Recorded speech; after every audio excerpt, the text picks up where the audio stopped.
आपण डीसीएम असल्याचा प्रभाव तपास यंत्रणेला प्रभावित करू शकतो असं वाटत असेल आणि आपल्याला खरंच सर्वसामान्यांचं सरकार म्हणून सर्वसामान्यांच्या लेकरांची काळजी असेल तर तो तपास निष्पक्ष पद्धतीने होण्यासाठी आपण काही काळ बाजूला थांबावं.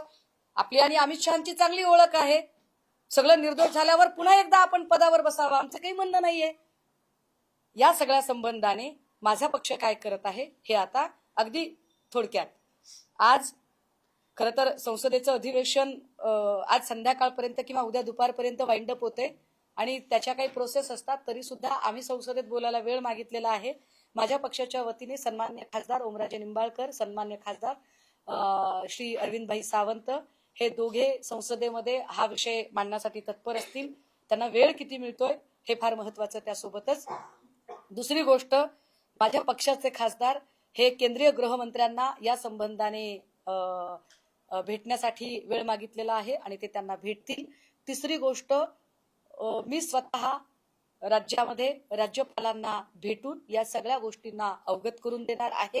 माननीय मुख्यमंत्र्यांनी मला वेळ द्यावी. मी माननीय मुख्यमंत्र्यांकडे वेळ मागते. मला माननीय मुख्यमंत्र्यांकडे पुन्हा प्रश्न विचारायचा आहे की गृहमंत्री म्हणून खरंच तुमची इच्छाशक्ती आहे का? कारण तुमची इच्छाशक्ती जर असेल तर तुम्ही आत्मजी सावंत सारख्या पीआयला जो बिचारा तिकडे धाड टाकायला गेला होता तुम्ही त्याला सुद्धा सिक्युरिटी दिली पाहिजे. मला भीती वाटते की आत्मजी सावंतच्या सोबत काही घातपात होऊ नये. मला भीती वाटते ओंकार डिगेच्या सोबत काही घातपात होऊ नये. जरी ओंकार डिगे हा आरोपी असला तरी सुद्धा त्याच्याकडून खूप सारी माहिती मिळण्यासारखी आहे.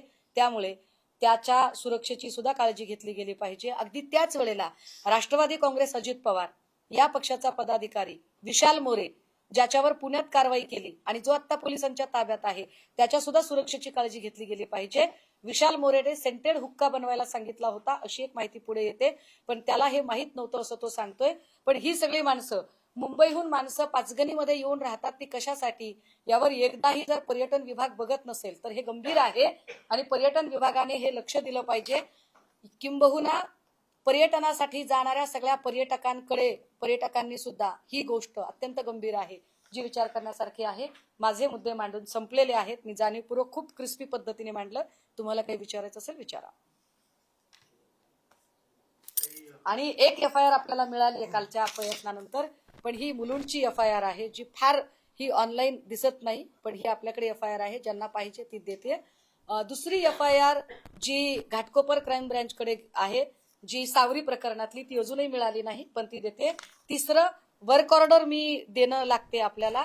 जी वर्क ऑर्डर 1200 मीटरच्या रस्त्यासाठी शेडकडे जाणारा रस्ता, कारण हे जे काही सगळं साहित्य आहे ते रिसॉर्टवर नाही ते शेडवर सापडलेलं आहे. काल कुणाची तरी गल्लत झाली. मी पुन्हा सांगते की ते शेडवर सापडलेलं आहे.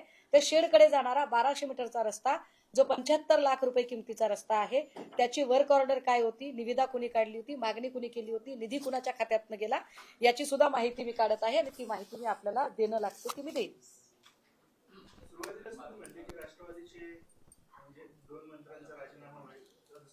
दादा मला विषय सुरू करायचा होता म्हणून मी ती प्रस्तावना सांगितली. मला वाटतंय की आत्ता ऐका ना, या पत्रकार परिषदेमध्ये सावरीशी संबंधित सगळे प्रश्न विचारा. हा,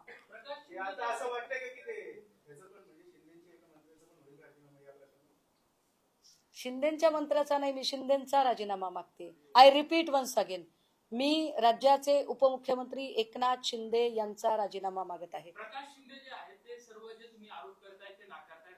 ते म्हणतात की राजकीय जुलबुली जी आहे ते माझ्यावरती आरोप करतायत. ड्रग्ज प्रकरणाशी माझा कुठलाही संबंध नाही. आबरू नुकसानीचा दावा आहे तुमच्यावरती ठोठावला. काय यार, मला नाही आबरून, मी कशाला घाबरू म्हणल्यासारखा धंदा सगळा. नका ना मला बोलायला लावू. मी कुठं म्हणते हो तुम्ही काय, तुम्ही लगेच गेलात आणि तिथे कढया ठेवल्या तुम्ही आणि खाली भट्टी लावली आणि तुम्हीच बनवलं सगळं. मी असं म्हणते की तुमचं नाव चर्चेत येतंय ना तर तुमची चौकशी झाली पाहिजे, तुमचं नाव रेकॉर्डवर आलं पाहिजे. मी कुठे म्हणते तुम्हाला की तुम्ही आरोपी आहात. मी तुम्हाला असं सांगते की एकनाथ शिंदे यांच्या डीसीएम पदाचे प्रिव्हिलेज कुणालाही मिळता कामा नयेत. कारण तो दरेगावचा सरपंच आहे, तो युवा सेनेचा तालुका प्रमुख आहे रणजित शिंदे, प्रकाश शिंदे सख्खा भाऊ आहे, जी नावं या सगळ्यांमध्ये आलेली आहेत. आणि या लोकांची निष्पक्ष चौकशी झाली पाहिजे. चौकशीला घाबरताय कसले? काल आधी तर असं म्हणाले ना की तो प्रकाश शिंदे मी नाही, नंतर म्हणाले की नाही तिथे रिसॉर्ट नाही. मी तेही दाखवलं. नंतर म्हणाले की ते रेसॉर्ट मी चालवत नाही. अहो, मी प्रत्येक गोष्ट ऑन कॅमेरा तुम्हाला प्रूव्ह करून दाखवते. मी प्रूव्ह करून दाखवल्यावर पुन्हा काय सांगताय? आणि हे असल्या धमक्या देणं बंद करा. मी केस टाकतो, मी केस टाकतो, मी केस टाकतो. काय मी केस टाकतो सांगताय सारखं सारखं? विरोधकांचं काम आहे तुम्हाला प्रश्न विचारणं, तो आमचा अधिकार आहे. आम्ही तुम्हाला प्रश्न विचारणार. तुम्ही सभागृहात विरोधी पक्षनेते पदाची खुर्ची नाही दिली तरी सभागृहाच्या बाहेर आम्ही तुम्हाला प्रश्न विचारणार. तुम्ही आमच्या प्रश्नांचं उत्तर देणं लागता. उत्तर द्यायची हिंमत नसेल तर खुर्च्या सोडा. अशा पळवाटा काढू नका, ही केस टाकतो आणि ती केस टाकतो म्हणून. बोला. मी सावरी विषयावर आता बोलत आहे. मला सावरी विषय डायव्हर्ट नाही करायचा दादा.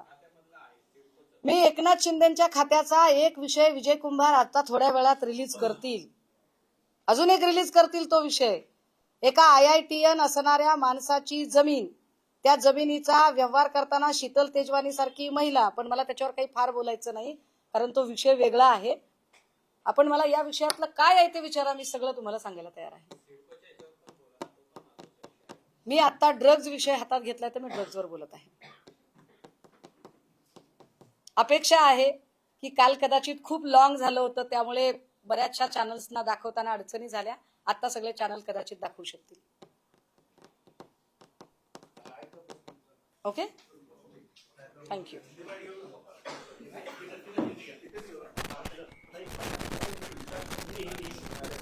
हिंदी 1 मिनट, मैं 3 मिनट में जरा हिंदी में आपको जरा करती हूँ.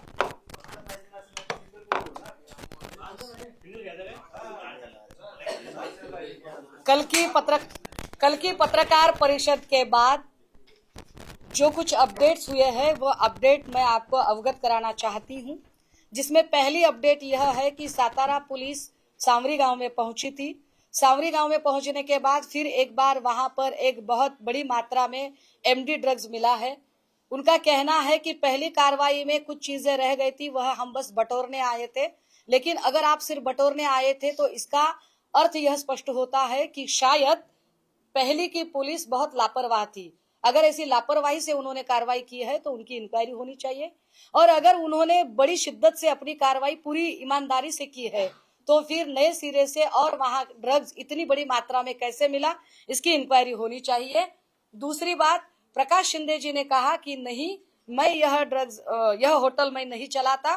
तो वह होटल चलाते हैं कि नहीं, यह मैंने आपको ऑनलाइन समझाया है कि आप अगर गूगल में जाएंगे, होटल तेजस पर जाएंगे, उस पे ऑनलाइन बुकिंग पर जाएंगे तो अभी भी वहां पर प्रकाश शिंदे का नंबर वहां दिखता है, प्रकाश शिंदे के नाम समेत दिखता है. तीसरी बात, कल की पत्रकार परिषद के बाद की बड़ी अपडेट है कि पंचगनी जो महाराष्ट्र का बहुत ही अहम पर्यटन क्षेत्र है, जहां पर समूचे भारत से लोग आते हैं, जिसे मिनी स्विट्जरलैंड कहा जाता है, वहां पर एक बड़ी कार्रवाई हुई जहां लगभग 42 किलो कोकेन मिला है. और 42 किलो कोकेन में जो लोग मिले हैं जिनके नाम FIR में दर्ज हुए हैं और जिन पर कार्रवाई हुई है, जिनको पुलिस ने अपनी हिरासत में लिया है, उसमें एक नाम है मोहम्मद नावेद सलीम परमार, भेंडी बाजार, सोहिल हर्षद खान, मुंबई, मोहम्मद OS रिजवान, अंसारी बिलाल मस्जिद, नागपाड़ा मुंबई, वासिल हमीद खान, नागपाड़ा मुंबई, मोहम्मद सादिल अंसारी, मुंबई सेंट्रल, जिशान इरफान शेख, भायखळा मुंबई, मोहम्मद उबेद सिद्दीकी, भेंडी बाजार, अली असगर सादिक, राजकोटवाला, नागपाड़ा मुंबई, शहीद मुख्तार शेख, ग्रैंड रोड मुंबई. इतने सारे लोग इतनी बड़ी मात्रा में अगर एक पर्यटन क्षेत्र में आते हैं और ऐसी कोई हलचल मचाने वाली चीज करते हैं तो उस जिले के गार्डियन मिनिस्टर को इन सारी चीजों से अवगत होना चाहिए. तो मेरे सवाल कुछ guardian minister mister Shambhuraj Desai ji से है कि वह अनाप शनाप बकबक करने की बजाय इन मुद्दों पर ध्यान दे कि आप उस जिले के गार्डियन मिनिस्टर है जहां पर 2 बड़े अच्छे स्पॉट है. एक है कि उसे मिनी स्विट्जरलैंड जिसे कहा जाता है वो महाबलेश्वर पंचगनी, और दूसरा 105 पानी क्षमता रखने वाला TMC पानी क्षमता रखने वाला कोयना डैम, जिस कोयना डैम के 75 मीटर के एरियस में किसी भी तरह की रेसिडेंशियल और कमर्शियल प्रॉपर्टी करना मना है. फिर भी 5 मीटर के एरियस में वहां पर एक कमर्शियल प्रॉपर्टी का कंस्ट्रक्शन कैसे हुआ? किरीट सोमैया हथौड़ा लेकर कब जाएंगे? उन्हें हथौड़ा लेकर जाते समय उन्हें जय श्री राम करते हुए शंभूराज देसाई उन्हें कब शुभकामनाएं देंगे? क्या शंभूराज देसाई को यह सारी चीजें अवगत नहीं है? और अगर ये सारी चीजें अवगत नहीं है तो फिर शंभूराज देसाई वहां पर गार्डियन मिनिस्टर बनकर क्यों बैठे हुए हैं? और तीसरी बात, इस पर हम क्या कर रहे हैं? तो आज पार्लियामेंट के सदन में, लोकसभा के सदन में मेरी पार्टी के 2 सांसद आयुष्मान ओमराजे निम्बालकर, आयुष्मान अरविंद भाई सावंत शून्यकाल प्रस्ताव में अपनी बात रखने का प्रयास करेंगे, किंतु शून्यकाल प्रस्ताव में अगर उन्हें वहां पर समय नहीं मिला तो मेरे पार्टी के सारे सांसद केंद्रीय गृह मंत्री आयुष्मान अमित शाह जी इनसे मिलेंगे, राष्ट्रपति महोदय से मिलेंगे, मैं राज्य में महामहिम राज्यपाल महोदय जी से मिलूंगी। और हम बार बार कहे जा रहे हैं कि प्रकाश शिंदे जी आप डर क्यों रहे हैं?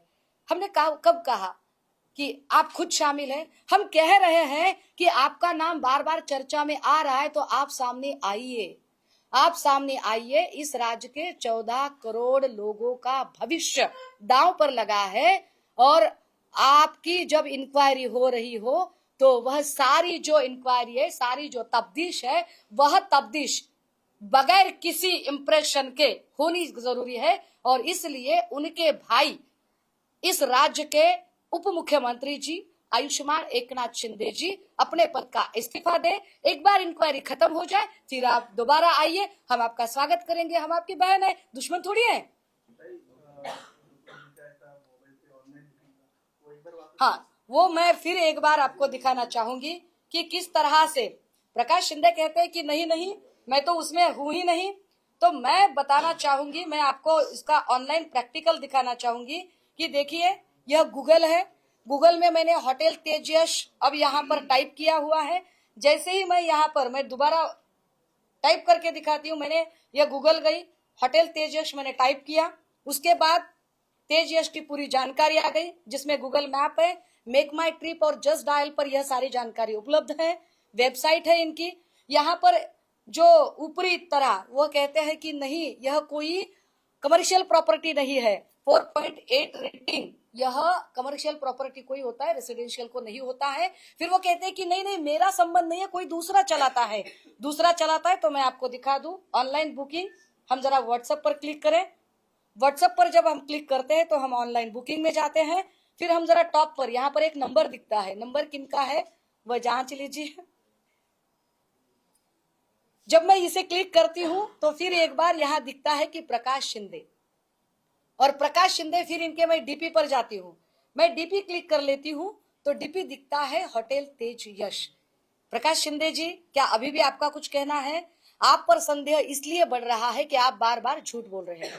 प्रकाश शिंदे जी पर संदेह इसलिए बढ़ रहा है कि प्रकाश शिंदे जी बार बार झूठ बोल रहे हैं और बार बार झूठ बोलते हुए वह पकड़े जा रहे हैं। और अगर उनको लगता है कि नहीं मैं इतना पावरफुल हूं कि मैं इस न्यूज को दबा सकता हूं, मैं इस खबरों को दबा सकता हूं, तो नहीं, ऐसा नहीं होगा। जितनी मेरी हैसियत है, जितनी मेरी ताकत है, क्योंकि मेरे पास गंवाने के लिए कुछ भी नहीं है, आप मुझ पर ईडी की रेड नहीं करा सकते हो। मैं बहुत गरीब हूं और मैं जान देने से डरती नहीं हूं। पिछले 25 साल से मूवमेंट में काम करती हूं। इस पार्टी में मैं जिस कॉज के लिए आई हूं उस कॉज को अगर मैं नहीं निभा सकी तो मेरा यहाँ रहना फिजूल है। मैं लड़ूंगी और मैं आपको सवाल पूछूंगी। फिर एक बार कहती हूँ, इस राज्य के उप मुख्यमंत्री एकनाथ शिंदे जी इस्तीफा दे दें।